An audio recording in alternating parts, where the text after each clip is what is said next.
Sandeep is at Sabre, has got over 17 years experience in software architecture, design, and development. He's a principal architect at Sabre. And for those who aren't necessarily aware of what goes on when you try to like fly or book a hotel or anything, like without Sabre, you might as well just stay home. So there's some really interesting ramifications when things go wrong and a lot of complexity to the system. So welcome, Sandeep, and take it away. Thank you very much, Arthur. Let me just stop my webcam so we can have a clear view.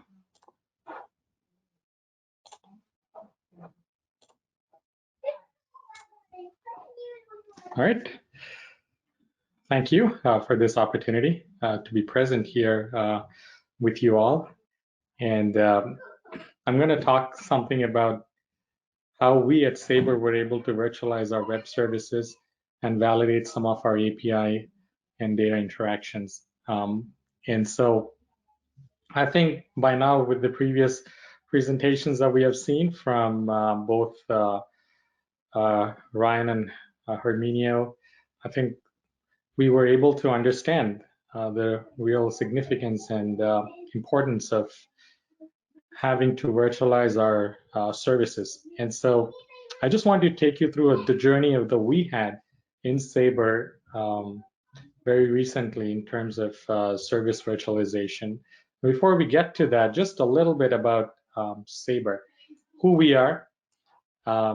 Basically a technology company, are currently leading the travel industry by powering the travel industry, the global travel industry. And as Arthur mentioned, if you are taking a flight here in the US or in any other part of the world, there is a high possibility that you would be using a flight ticket that was purchased through the ticketing system of Sabre. And that is why our customers include all the way from the airlines and airports to rail carriers, and you can see that there.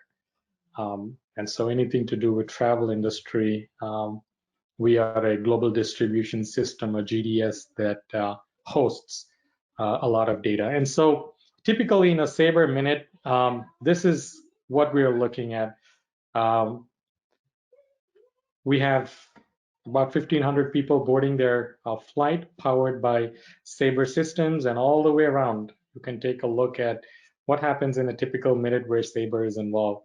But I want to draw your attention to this particular part here, which says 62.5 million API calls. And so we house our API in something called a Sabre Dev Studio, and in a typical minute, that is how many API calls are made to a Sabre system. And so the challenges we were facing were, let me get to my next slide. The dependency that we had on our downline systems, because we have several intermediate systems. We have our applications under test, which hit many downline systems. As you can imagine, an airline system is pretty complex. And so we have several downline systems that our applications depend upon. The performance of those downline systems was a challenge because they are live environments. Test data is also an issue for testers, even whether it is in a production system or a certification system that replicates a production system. Test data is very important, and we deal with several different kind of service descriptions. Within Sabre, we use Open API specifications and also RAML specifications depending upon the need of the application. And so that is something that we have to look at when we're looking at possibilities of virtualization. And then we have some limitations with the current solutions, some homegrown solutions that we had to look at mocking really. And so as you can imagine, there are several frameworks out there that can mock a certain response. But what we were looking at was something beyond just mocking, right? Just dump a response and then get it back when you call it. we wanted something that was smarter than that. And so we looked at some of the solutions that were out there in the market, and we began our exploration of Parasoft Virtualize at that point. And so we partnered with Parasoft in order to conduct a POC within Sabre to analyze and see whether this particular tool, Parasoft Virtualize, would cater to the needs of this complex system that exists in Sabre. With this many API calls, different kinds of applications, different types of client applications that will be hitting the applications under test. And will it work for testing? Will it work for developers? Will it work for non-tech users? And so we wanted to look at the whole suite of the particular product so that it can, whether it can really fit into the Sabre model. And basically what we tried to make it very simple is that we have a client application. The client application can be a test case. It can be a UI application. It can be a Postman client for that matter, anything. But what is key is the application under test. That is, what is it that we want to test against? And what we did was we put Parasoft Virtualize between our application under test and then downline system. And so all traffic that was passing from the application under test that would otherwise go to the downline was now going through Parasoft Virtualize. And what we saw that was really beneficial was that Parasoft Virtualize was able to record all the request responses that were coming back from the downline to the application under test through this particular proxy, Parasoft Virtualize. And so this record and playback functionality, of course, exists in a bunch of other tools. And so what we really wanted to do was analyze the capability of Parasoft Virtualize being a smart virtualization system in order to match the request response pairs that are going between the application under test and the downline system. And I think it did a pretty good job as to correlating what was there as to if this request comes, then this is the response that is stored. And then, there's several ways to customize that particular correlation if you want to refine it a little more. And so we have applications that have suites of thousands of test cases because there are several scenarios that can exist within an airline purchase system or a hotel purchase system. Several different variables that can come into the picture. And so all of those different scenarios have to be put through this particular test. And so after doing that, our ultimate aim was this, that we do not have the downline anymore, that we are able to go from our client to the application and from our application to virtualize and get the response back to the application. And this really helped us in the challenges that I mentioned earlier, where the test teams or the development teams were experiencing downtime because the downline system was not available. And the downline system is just a data repository and a set of web services that gives out data. And so what we wanted to do was that we have the application available, but we do not have our downline. And so all the cached responses that are there in Virtualize can now be used instead of using the downline system. And as you can imagine, whenever you're hitting a live certification system, there is some amount of cost involved in it as well. And so we wanted to realize another benefit of cost in order to use a virtual system. And because this was the first time that we were trying it, we also wanted to assess what kind of change we would see if we were going that route, and how the community would take it, because they always were used to a live system. And that is what we have observed, that we were able to bring this environment pretty close to what would be needed for a typical application.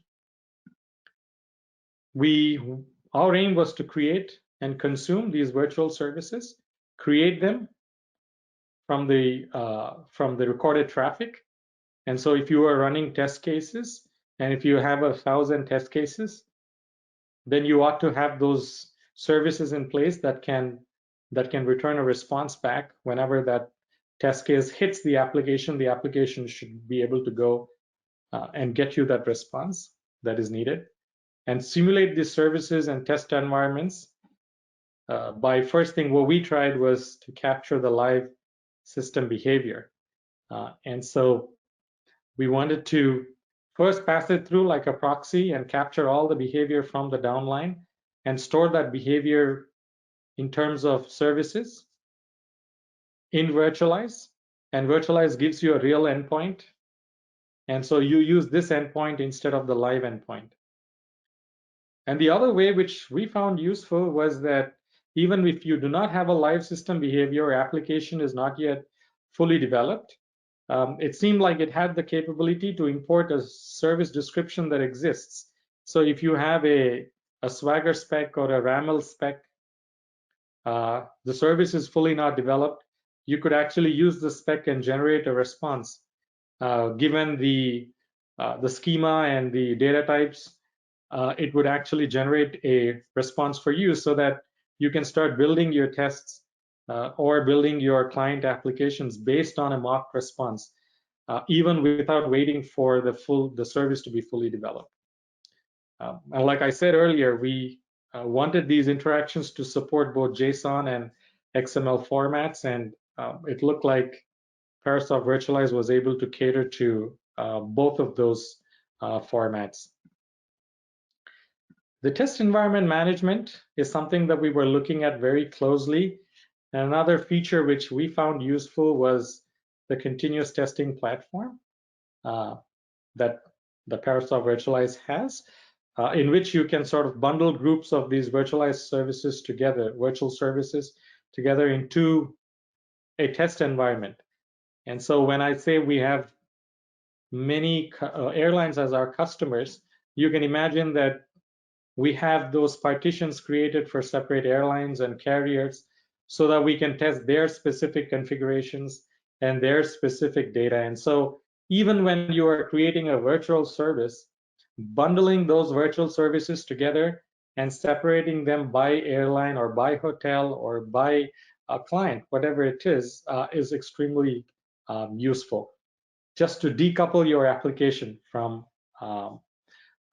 those constrained resources of the 9-line system is what we have benefited from this tool.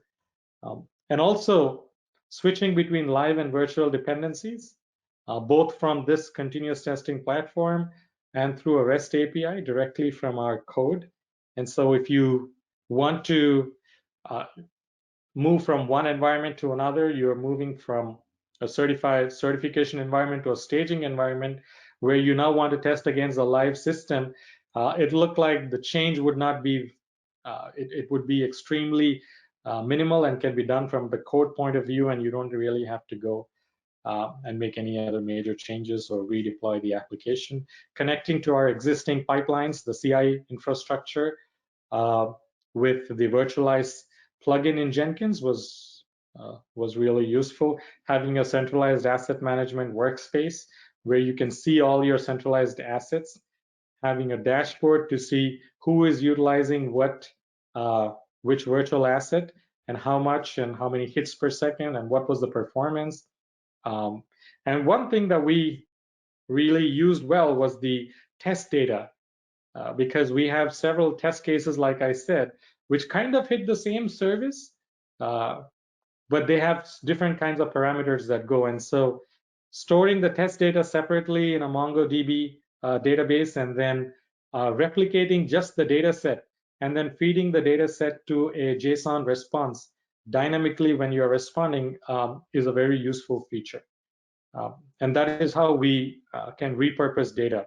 It's what we've seen. And that is how we've created these test environment managers. Our ultimate goal in Sabre was to create these repeatable, dependable, and simulated services. That was our goal when we started looking at a tool, how we can create these API test scenarios with partner-specific test data sets. And so reusable data sets which are specific to our partners, and can we have custom data in those things? And so what we're experiencing right now is that we're seeing reduction in the developer and tester downtime because of unavailability of our production systems or our downline systems that feed data. And of course, having this one virtual system being one system, it is easier to get high availability from this one. And so, and dynamic and relevant service responses is something that we wanted to have. And so how can you dynamically inject something into the response and then send it back?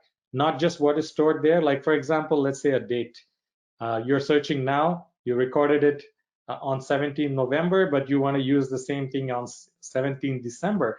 And so how do you inject a date? How do you add an offset to the date, for example? Things like that were supported in this tool, and it was something that we were looking for and has come in and well augmented the Sabre model. And that basically is what I wanted to present today. Thank you very much.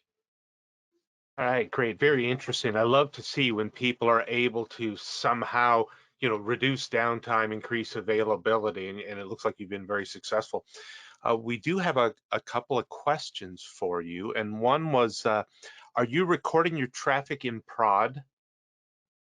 I don't know if you're Yes, on mute. we are. Yeah. So what we do is we have a production system that is that we replicate to our certification systems every a few days, and we record it from our certification system, which Great. is very close to production. And the other was, the user says it sounds like most of the checking is done post-deployment. How much testing is done prior to deployment?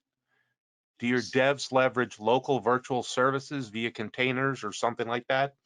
Yes, so we do that. We have local containerized services that the developers first use. And so even before we deploy it on our certification systems and our staging systems, we run it through our local containerized systems, which instead of going to the live environment to get the data, connect to a virtual environment, basically. Based on Parasoft Virtualize. Based on Parasoft, yes. All right, well, cool. That was very interesting. And Ryan had brought up also the point that the Alaska passenger service virtualization is a virtual service that's a wrapper to Sabre.